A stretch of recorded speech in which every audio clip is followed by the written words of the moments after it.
السلام علیکم، امید کرتی ہوں آپ سب خیریت سے ہوں گے۔ آج میں آپ کو چٹپٹ بیوی کی کہانی سناؤں گی۔ معجزہ ہے یہ۔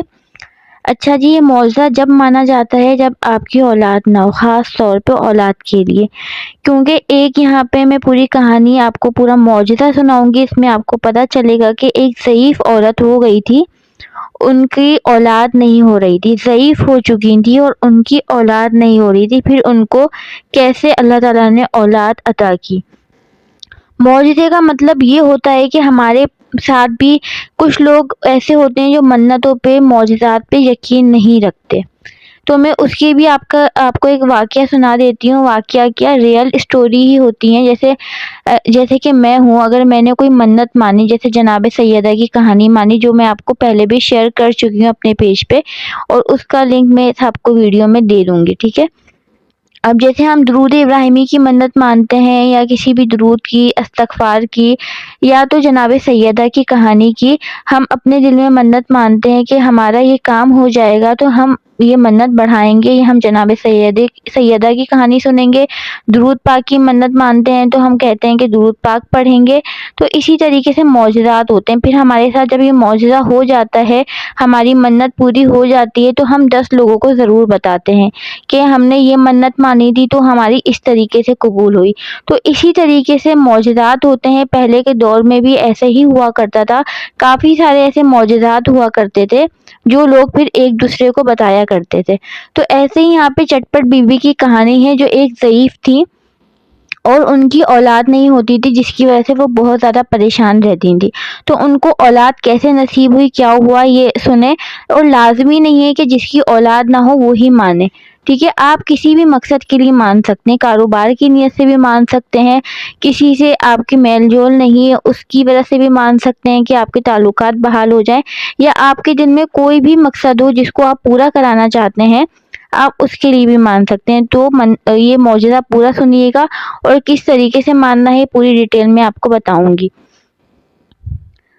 ایک بی بی نصرانی تھی، گھر کی غریب اور گودی بھی اولاد سے خالی۔ گھر میں صرف شوہر کے اور کوئی نہ تھا۔ شوہر محنت مزدوری کر کے جو دن بھر پاتا تھا، اسی میں کھانے پینے کا انتظام کرتا تھا۔ یوں ہی گزر بسر ہوتی تھی، زیادہ تر فاقے سے بسر ہوتی تھی، لیکن میاں بیوی دونوں خدا پر شاکر رہ کر صبر سے کام لیتے تھے۔ رفتہ رفتہ عمر بھی گزرتی گئی، اب ضعیفی کا وقت آنے لگا۔ دل ملول رہتا تھا، کیونکہ بعد ان کے آئندہ نسل باقی رہنے کی امید نہ تھی۔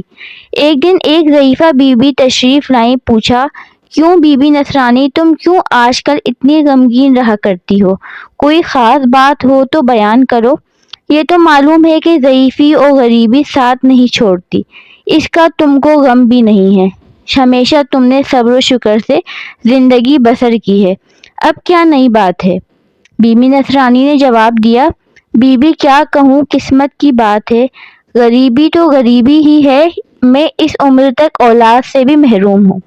بی بی ضعیفہ نے کہا، بیٹی غم نہ کرو، اللہ کے اختیار میں سب کچھ ہے، وہ چاہے جسے مردہ کر دے، جسے چاہے زندہ کر دے، سوکھے درخت کو ہرا کر دے، بے اولاد کو صاحب اولاد کر دے، بے شک۔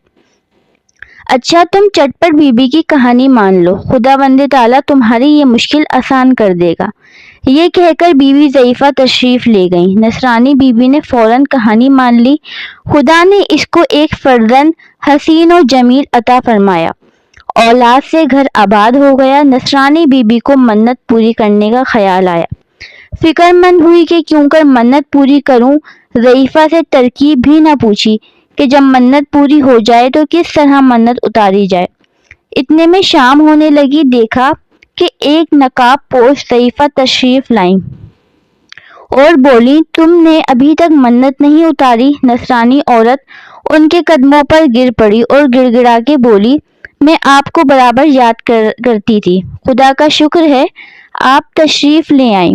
آپ کی بتلائی ہوئی منت سے آج میری گود میں ایک بچہ نظر آ رہا ہے، مگر میں نے آپ سے منت اتارنے کی ترکیب نہیں پوچھی تھی، اب آپ بتائیں کیوں کر منت اتاروں؟ بی بی ضعیفہ نے کہا، 5 ڈلی منگاؤ۔ 5 ڈلی مطلب کہ جو پھیکی چھالیاں ہوتی ہے وہ، اور کہانی جو کہو وہ بغور سن لو، ڈلی کو کاٹ ڈالو، کہانی کہنے والے کو 2 حصے، کہانی سننے والے کو بھی 2 حصے اور لانے والے کو 1 حصہ تقسیم کر دو۔ پھر بی بی ضعیفہ نے کہانی کہنی شروع کر دی۔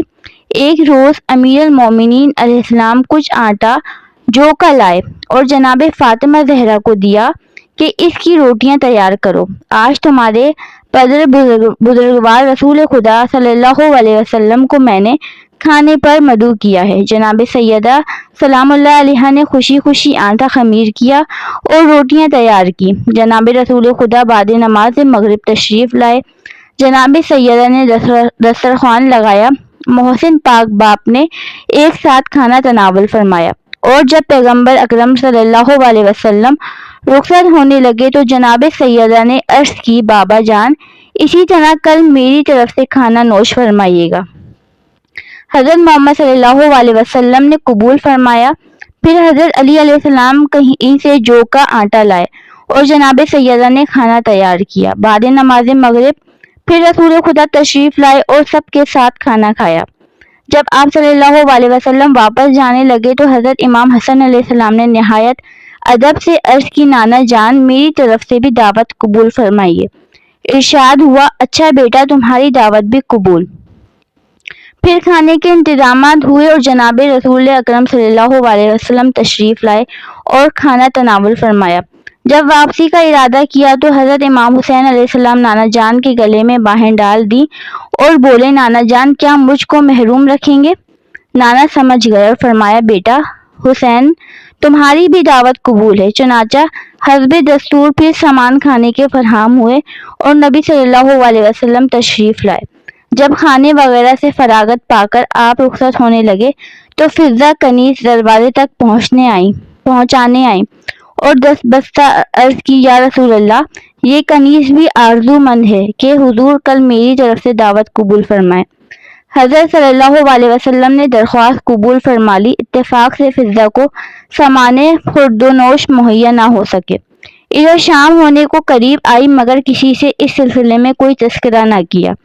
وہ زمانہ ماہ رمضان المبارک تھا۔ جب رسول خدا صلی اللہ علیہ وسلم نماز مغرب سے فارغ ہو چکے تو جبرائیل امین نازل ہوئے اور فرمایا، یا حبیب خدا آج آپ کو افطار فضہ کے گھر پر ہے۔ رحمت دو عالم فوراً روانہ ہو گئے، دروازے پر پہنچ کر دستک دی اور بآواز بلند بیٹی کو مخاطب کر کے فرمایا، اے بیٹی تم پر سلام ہو۔ جناب سیدہ آواز پہچان کر دروازے تک آئیں مگر کسی قدر معتجب بھی تھیں کہ آج بابا جان نے کیوں تکلیف فرمائی، کیونکہ افطار کے لیے کچھ نہ تھا۔ الغرض رسول خدا اندر تشریف لائے۔ تھوڑی دیر کے بعد بیٹی سے بولے، اے پدر جگر فاطمہ آج ہم فضہ کے مہمان ہیں۔ جناب امیر نے فضہ کو الگ بلا کر فرمایا، اے فضہ تو نے رسول خدا کو کھانے کی دعوت دی لیکن ہم سے ذکر بھی نہیں کیا۔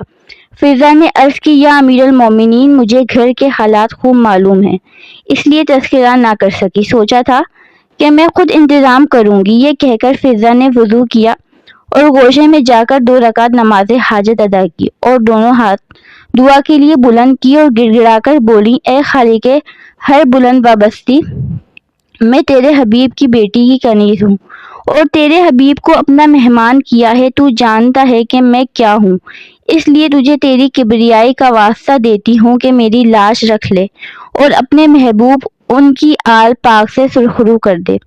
ابھی فضہ دعا کر ہی رہی تھی کہ سارا گھر کھانے کی خوشبو سے مہک اٹھا۔ پھر فضہ نے دیکھا کہ پہلو میں خوان نعمت رکھا ہے۔ فوراً وہ خوان لے کر فضہ حاضر خدمت بابرکت رسول ہوئی۔ جناب ختم مرتبت نے دریافت فرمایا، فضہ یہ کھانا کہاں پایا؟ فضہ نے جواب میں عرض کیا، جس کے بھروسے پر میں نے حضور کو مدعو کیا تھا اسی نے بھیجا ہے، یعنی یہ طعام جنت سے آیا ہے۔ یہ ہے چٹپٹ بی بی کی کہانی۔ آپ یقین کریں کہ یہ وہ فضہ ہیں جو کنیز تھیں، کیونکہ یہ اماموں کو مانتی تھیں، یہ بی بی کو مانتی تھیں، بہت چاہنے والی تھیں۔ تو اللہ تعالیٰ کی بارگاہ میں انہوں نے حاجت کی نماز پڑھی اور کس طریقے سے کھانا جنت سے بھیجا گیا۔ تو ہم بھی آل محمد کو ماننے والے ہیں، ہم عقیدہ رکھتے ہیں، جبھی کہتے ہیں آپ کوئی بھی دعا کرو عقیدے کے ساتھ کرو، یقین کے ساتھ کرو تو اللہ ضرور قبول فرماتا ہے۔ تو انہوں نے عقیدے کے ساتھ دونوں ہاتھ بلند کیے تھے، کھانے کو کچھ بھی نہ تھا، لیکن پھر بھی اور انہوں نے حضرت محمد صلی اللہ علیہ وسلم کو کھانے پہ بلایا تھا، افطار پہ بلایا تھا۔ تو آپ سوچیں، جن کو پتہ بھی نہ ہو کہ مجھے کل ان کو کھلانا کیا ہے، جن کو افطار تک بھی نہ پتہ ہو کہ سامان کیسے مہیا ہوگا، لیکن پھر بھی ان کو اللہ کی ذات پہ بھروسہ تھا، تو انہوں نے 2 رکعت حاجت کی نماز پڑھی، اس کے بعد اللہ تعالیٰ سے رجوع کیا اور اللہ تعالیٰ نے جنت سے کھانا بھجوایا۔ اگر ہم کسی بھی حاجت کے لیے دعا کریں گے اور چٹپٹ بی بی کی کہانی مانیں گے تو ضرور قبول ہوگی، اور خاص طور پہ اولاد کے لیے اور رزق کے لیے۔ تو کوشش کریں اگر آپ منت مانیں تو سچی اور پاک نیت سے مانیں، اور منت ماننے کے بعد آپ کو یہ کہانی پڑھنی ہے یا سننی ہے، ٹھیک ہے؟ اور اس کے بعد جو چھالیا کی ڈلی ہوتی ہے جو میں نے بتائی ہے، اس کو آپ کو تقسیم کر دینا ہے۔ امید کرتی ہوں آپ کو ویڈیو پسند آئی ہوگی۔ چینل پہ نیو ہے تو ضرور سبسکرائب کر دیجیے گا، کیونکہ میں آپ کے لیے ایسے ہی ویڈیوز لاتی رہتی ہوں۔ چینل کو لائک بھی کر دیا کریں، سبسکرائب بھی کر دیا کریں، اور آگے شیئر بھی کر دیا کریں۔ ملتے ہیں نیکسٹ اچھی سی ویڈیو کے ساتھ۔ اپنا خوب سارا خیال رکھیے گا۔ خدا حافظ۔